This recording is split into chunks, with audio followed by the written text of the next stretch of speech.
छात्रों, न्यू ज्ञान हिंदी चैनल में आपका स्वागत है। आज हम सीबीएसई बोर्ड कक्षा 10 की हिंदी पाठ्यक्रम में एमसीक्यू क्वेश्चन कन्यादान पाठ का बताने जा रहे हैं। छात्रों ने पैटर्न के अनुसार यह कन्यादान पाठ का प्रश्नोत्तर आपके लिए काफ़ी फायदेमंद होगा।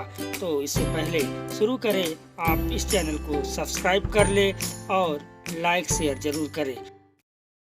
छात्रों, आपको बता दें कि आपके परीक्षा में पठित गद्य से और पठित काव्य से यानी कविता से 5-5 अंक के एमसीक्यू क्वेश्चन भी पूछे जाएंगे। तो छात्रों ध्यान से देखिए, यहाँ पर हमने कन्यादान पाठ के काव्य के अंश से एमसीक्यू क्वेश्चंस आपको दिया है। देखिए, निम्नलिखित पद्यांश को पढ़ कर दिए प्रश्नों के उत्तरार्थ सबसे उचित विकल्प लिखिए। छात्रों, इसका अर्थ हुआ कि आपको सबसे अच्छा विकल्प जो सही है उस पर चयन करके टिक लगाकर अपनी कॉपी में लिखना है। तो यहाँ देखिए, कन्यादान पाठ की कविता का अंश दिया गया है। कितना प्रामाणिक था उसका दुख लड़की को दान में देते वक्त, जैसे वही उसकी अंतिम पूंजी हो। लड़की अभी सयानी नहीं थी, अभी इतनी भोली सरल थी कि उसे सुख का आभास तो होता था, लेकिन दुख बाँचना नहीं आता था। पाठिका थी वह धुंधले प्रकाश की, कुछ तुकों और लयबद्ध पंक्तियों की। तो छात्रों, इस कविता के अंश से आपको 5 प्रश्न जो बहुविकल्पी प्रकार के हैं उसका उत्तर देना है। पहला प्रश्न है, कवि ने किसके दुख को प्रामाणिक बताया। ऑप्शन 4 आपके सामने है। तो यहाँ माँ के दुख को कवि ने प्रामाणिक बताया। दूसरा है प्रश्न, लड़की अभी सयानी नहीं थी, इस पंक्ति से क्या अर्थ है। तो लड़की अभी सयानी नहीं थी, इस पंक्ति का अर्थ जो है, पहला वाला ऑप्शन कह रहा है लड़की अभी पढ़ी लिखी नहीं थी। दूसरा ऑप्शन कह रहा है कि लड़की अभी भोली भाली मासूम थी। और तीसरा ऑप्शन कह रहा है कि उसे लोक व्यवहार का ज्ञान नहीं था। चौथे ऑप्शन पर गौर करें, इसमें लिखा है कि दूसरा और तीसरा ऑप्शन सही है। तो दूसरा और तीसरा ऑप्शन बिल्कुल सही है, क्योंकि लड़की अभी भोली भाली या मासूम थी, उसे लोक व्यवहार का ज्ञान नहीं था, इसलिए दूसरे का आंसर चौथा होगा, यानी उपरोक्त विकल्प दूसरा और तीसरा सही है। तीसरा प्रश्न, ये पंक्तियाँ किस कवि की है। तो ऑप्शन है शेखर जोशी, ऋतुराज, निराला जी, सुमित्रानंदन पंत। तो कन्यादान कविता किसकी आपको मालूम है, ऋतुराज की है। तो इसका उत्तर होगा सेकंड। चौथा प्रश्न, धुंधली प्रकाश की पाठिका किसे कहा गया है और क्यों कहा गया है।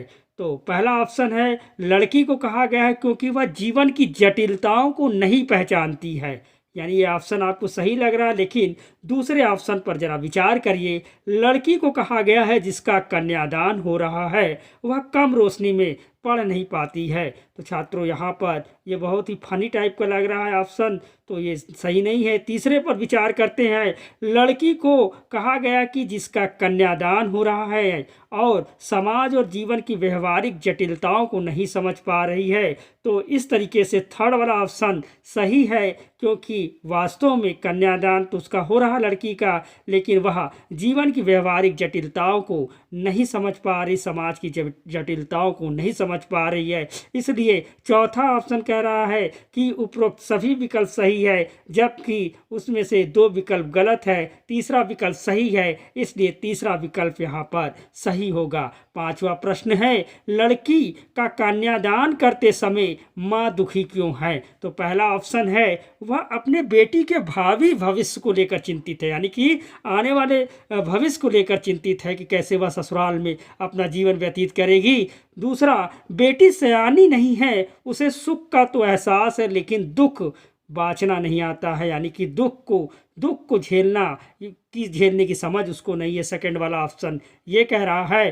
थर्ड कह रहा है ससुराल में उसका जीवन कैसा रहेगा लेकर परेशान है उसकी माँ। तो इस तरह से आप देखते हैं, पहला, दूसरा, तीसरा ऑप्शन, तीनों ऑप्शन सही है और चौथे ऑप्शन में कहा है कि उपरोक्त सभी विकल्प सही है। तो इसलिए इस प्रश्न का उत्तर सही होगा चौथा, यानी उपरोक्त विकल्प सही है। छठा प्रश्न देखिए, वाचना शब्द का क्या अर्थ है? तो वाचना शब्द का मतलब होता है पढ़ना, तो यहाँ पर दूसरा ऑप्शन सही होगा। तो इस तरह से कुल कविता पर आधारित 5 प्रश्न आएंगे जो कि एमसीक्यू टाइप के होंगे, और इसी के साथ कुछ मैं एमसीक्यू क्वेश्चन इस पार्ट से संबंधित यहाँ पर दे रहा हूँ, जिसे आप ध्यान से देखिए और समझिए। पहला, लड़की हो पर लड़की की तरह दिखाई न देना, इस पंक्ति से क्या तात्पर्य है? अर्थात इस पंक्ति से क्या मतलब है कि लड़की हो पर लड़की की तरह दिखाई नहीं देना? तो पहला ऑप्शन है शोषण व अत्याचार को नहीं सहना, सौंदर्य प्रसाधन का तिरस्कार करना, शोषण और अधिकार नहीं सहना और अपने अधिकारों की रक्षा करना, और चौथा है सभी विकल्प गलत है। तो लड़की हो पर लड़की की तरह ना दिखाई देना, इसका अर्थ यह हुआ कि उसकी माँ कह रही है कि शोषण और अधिकार नहीं सहना और अपने अधिकारों की रक्षा करना, इसलिए इसका ऑप्शन थर्ड सही है इस प्रश्न का। अगला प्रश्न है, कन्यादान कविता में वस्त्र और आभूषण को शाब्दिक भ्रम क्यों कहा गया है? शाब्दिक भ्रम यानी शब्दों का भ्रम, कंफ्यूजन क्यों कहा गया है? तो यहाँ पर पहला ऑप्शन है प्रशंसा वाले शब्द सुनकर भ्रम जाल में न फंस जाए, ठीक, इसलिए दूसरा ऑप्शन है वस्त्र आभूषण और सुंदरता की प्रशंसा स्त्री के लिए बंधन की तरह है, इसके भ्रम जाल में फंसने के कारण नारी बंधन में बन जाती है, इसलिए कहा गया है थर्ड वस्त्र और आभूषण स्त्री के लिए प्रिय होता है। चौथा ऑप्शन सभी विकल्प गलत हैं। तो इसमें ध्यान से देखिए कि दूसरा जो विकल्प है वही विकल्प सही है, क्योंकि इसमें वस्त्र आभूषण और सुंदरता की प्रशंसा स्त्री के बंधन की तरह कहा गया है, इसके भ्रम जाल में फंसने के कारण नारी बंधन में बंध जाती है। तो आइए तीसरे प्रश्न पर, कन्यादान कविता की मुख्य विशेषता है। पहला ऑप्शन, कविता में बेटी को लीक से हटकर शिक्षा दी जा रही है। दूसरा ऑप्शन है कविता में बेटी को पारंपरिक शिक्षा दी जा रही है, यानी ट्रेडिशनल एजुकेशन दिया जा रहा है, बताया जा रहा है। तीसरा ऑप्शन है कविता में केवल भावुकता नहीं बल्कि माँ के अनुभव को व्यक्त किया है, जो अपनी बेटी के भावी जीवन के प्रति चिंतित है, बेटी को बंधन में न बंधने की सलाह देती है, अत्याचार और शोषण के खिलाफ जागरूक होने की बात कहती है। तो छात्रों, आप पहला ऑप्शन कविता में बेटी को लीक से हटकर शिक्षा दी जा रही है, और दूसरे ऑप्शन में बेटी को पारंपरिक शिक्षा दी जा रही, जो सही नहीं है।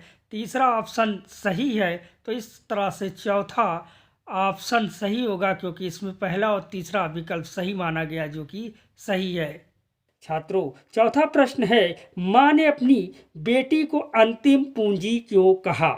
ठीक, यहाँ पे माँ ने अंतिम पूंजी क्यों कहा? पहला ऑप्शन है माँ के निकट उसकी बेटी है, वह उससे अपना सुख दुख बांटती है। दूसरा, बेटी नौकरी करती है। तीसरा ऑप्शन, बेटी अपनी माँ का ध्यान रखती है। चौथा, उपरोक्त में से कोई नहीं। तो इस प्रश्न का उत्तर है माँ के निकट उसकी बेटी है, यानी कि पहला उत्तर सही है। और भी एमसीक्यू क्वेश्चंस का लिंक इस वीडियो डिस्क्रिप्शन में दिया हुआ है, आप उसे ज़रूर देखें। यदि किसी तरह की समस्या हो तो कमेंट बॉक्स में लिखकर हमें बताएं, हम आपका उत्तर 24 घंटे के अंदर देने का प्रयास करेंगे। इस वीडियो को लाइक करें, शेयर करें, चैनल सब्सक्राइब नहीं किया है तो सब्सक्राइब करें। धन्यवाद। पढ़ते रहिए, आपके बेहतरीन अंक आएँ, यही कामना हमारी है। धन्यवाद।